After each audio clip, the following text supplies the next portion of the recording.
Bon, merci. Hein. Bon, on va pas. Je vais revenir sur deux éléments essentiels. C'est de remercier tous les participants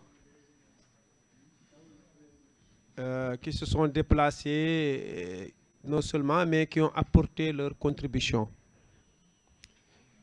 En même temps, j'en profite pour demander des excuses s'il y a eu des agréments au nom du CNCR. Il n'est pas facile d'organiser. Voilà. Il peut y avoir toujours qu'il y ait eu des petits agréments quelque part. Au nom du CNCR, on peut présenter nos excuses et vous pouvez compter sur nous pour l'amélioration de cela. Le troisième élément que je reprends, c'est ce que j'avais dit tout de suite. Le CNCR va continuer à apporter sa contribution dans ce processus en fonction de sa compétence et de ce qu'elle pourrait apporter pour le mouvement. Mais plus précisément, je ne terminerai pas sans remercier particulièrement l'équipe restreinte technique qui a eu quand même à travailler beaucoup, parce que je suivais quand même les échanges qu'ils avaient journalièrement sur leur mail entre le secrétaire exécutif et la coordination du CNCR. On arrive aux choses si on les prend comme ça. Moi, je crois qu'ils sont à féliciter, à encourager. Mais en même temps, ça devrait continuer un des exemples sur quoi on devrait continuer à asseoir pour mieux travailler sur ce qui nous réunit ensemble au sein de ce mouvement paysan. Voilà grosso modo sur ces termes que je voudrais vous dire merci encore une fois et je passe la parole à...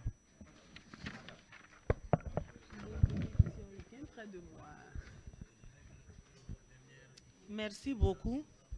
Et le Collège des femmes, à travers moi, va aussi remercier beaucoup les participants à l'atelier.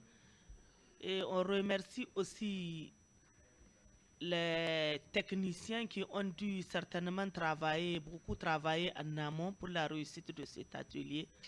Et j'espère aussi qu'en aval, il y aura une bonne suite à à ce travail qui vient d'être abattu.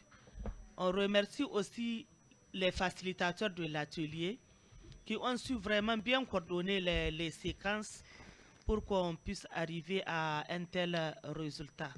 Donc je dis merci à tout le monde et j'exhorte les jeunes aussi, une fois arrivés dans leur pays, à faire vraiment de la restitution pour vraiment se mettre au travail. Comme l'a dit tout à l'heure quelqu'un, vraiment, la matière est là maintenant, il faut aller au travail. Merci beaucoup et bon retour.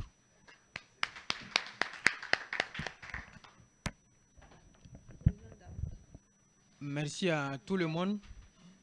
Je parle au nom de tous les jeunes qui sont venus à cet atelier et qui ne sont pas venus également. Je parle au nom du prochain réseau des jeunes sur le plan régional qui va être mis en place par la grâce de Dieu dans les moments à venir, pour dire merci beaucoup à tous les doyens qui nous ont vraiment fait montre de leur qualité, qui nous ont encore donné le meilleur d'eux-mêmes pour que cet atelier puisse prendre fin dans de meilleures conditions. Je tiens vraiment à leur dire merci parce que sans eux, ça va être compliqué pour nous-mêmes. Nous savons que nous avons envie de faire quelque chose de sérieux, de faire quelque chose d'admirable, mais sans leur apport, sans leur accompagnement, ça va être difficile. Je passe par ce canal pour dire merci beaucoup à toutes les organisations paysannes de tous les pays membres d'Europa pour le travail qu'elles abattent jusqu'à présent. Je tiens à rappeler à tous nous jeunes qui sommes dans tous les pays d'Europa que tels que les doyens et les instances qui sont venus ici l'ont dit, il va falloir qu'on se mette vraiment au travail et que dans de meilleurs délais, on puisse vraiment prouver qu'on est capable sur le plan institutionnel de faire quelque chose dans nos travaux différents, de faire quelque chose. Et donc, je tends à finir et à dire également merci à tous les participants et recommander humblement qu'au retour, il ne faut pas qu'ils oublient les jeunes de leur pays. Il faut faire tout possible pour pouvoir nous unir et que lorsque les doyens, M. Dao, va être suffisamment fatigué, il ne pourra pas être parmi nous, qu'on puisse vraiment prendre la relève de façon efficace. Je vous remercie sincèrement.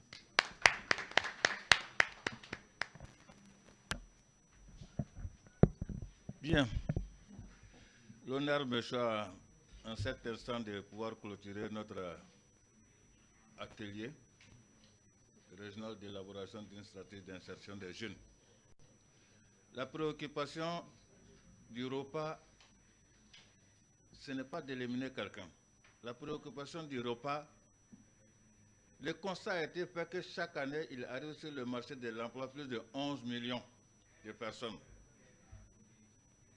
Et aujourd'hui, là où il y a des opportunités à saisir, c'est dans le secteur agro-silvo-pastoral, halieutique et faunique. C'est ça la question, ce n'est pas une question de jeunes. Mon frère Yamar a été très jeune. Il m'a raconté beaucoup de choses sur sa jeunesse. Aujourd'hui, il est vieux. Donc pour nous, c'est que chacun de nous prenne conscience que si nos enfants, nos petits-enfants n'ont pas des emplois décents, toutes les calamités qui nous tombent sur la tête là ne feront que s'aggraver. Présentement, vous voyez dans les arcades espagnoles, ce sont des enfants de pauvres et des cultivateurs qui meurent là-bas malgré qu'ils sont diplômés. Dans chaque famille que vous rentrez aujourd'hui, vous avez quelqu'un qui a un bac plus 5, plus 6, ils sont là sans emploi. Voilà la préoccupation.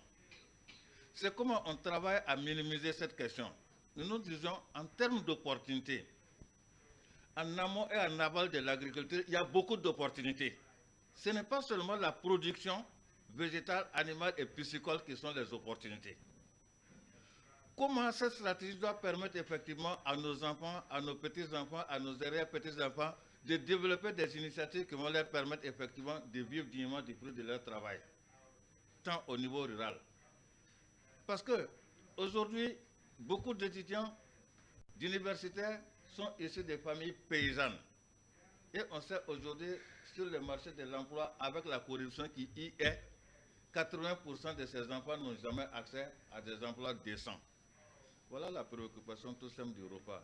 Et c'est ce que je voudrais que vous teniez à l'esprit. La stratégie n'a pas vocation d'aller créer, de donner à quelqu'un un droit, mais la stratégie a vocation effectivement de donner à tout un chacun une opportunité d'accéder à un emploi décent par rapport à sa vision. Nous avons déterminé les grandes orientations.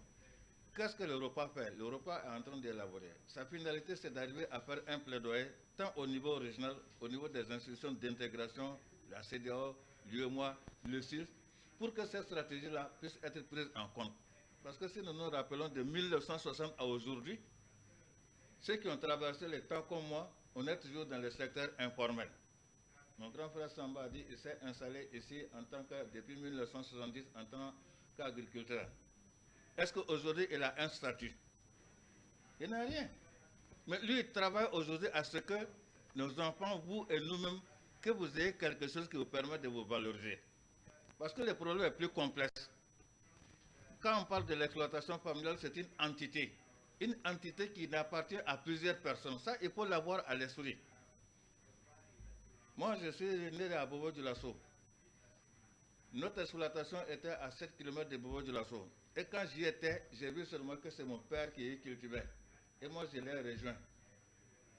Mais le jour où la parcelle est rentrée, les 40 hectares sont rentrés dans la commune, les ayants droit de la parcelle sont venus, puisque nous avons donné 80 parcelles.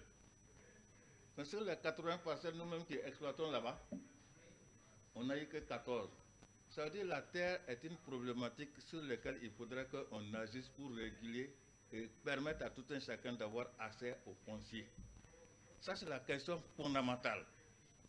Parce qu'aujourd'hui, l'agriculteur n'ayant même pas de statut, n'ayant pas de retraite, les grands mendiants que vous voyez au bord des routes, si vous faites leur parcours, c'était des grands producteurs par le passé. Mais à partir du moment où l'âge les a laissés et que les enfants sont partis, ils sont devenus des mendiants. C'est ça qu'on veut éviter à notre jeunesse. Que vous ne devenez pas des mendiants. qu'on puisse effectivement vous prendre, que vous ayez des emplois décents, vous êtes déplacé à la caisse de sécurité sociale et autres, et qu'à la fin de votre parcours, vous puissiez avoir accès à une retraite digne. Voilà pourquoi on travaille. Ce n'est pas refuser le travail à quelqu'un.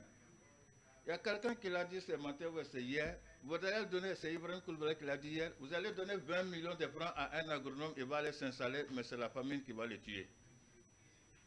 Mais celui qui est expérimenté déjà dans le domaine, il lui suffit seulement d'accompagnement et de renforcement des capacités et accès à un certain nombre de services et de ressources. Donc je ne serai pas long. Je remercie tous ceux-là qui ont depuis hier ont contribué effectivement à l'aboutissement de notre atelier régional. Et on ne pourra atteindre les résultats qu'avec l'engagement de tout et chacun de nous pris individuellement.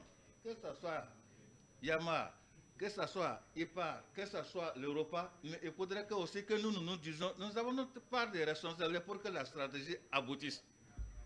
Parce que si chacun de nous ne s'implique pas dans cette stratégie, on ne pourra pas atteindre.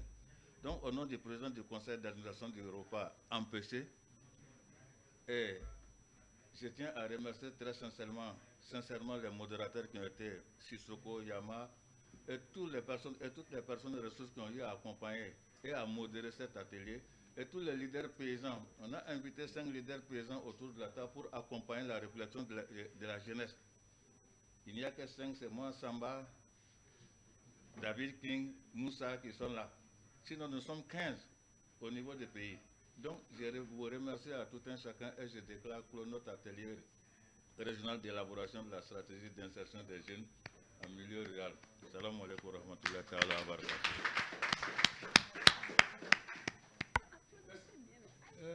Président, je peux donner une dernière information? Oui, s'il vous plaît. Pour les départs, hein, c'est comme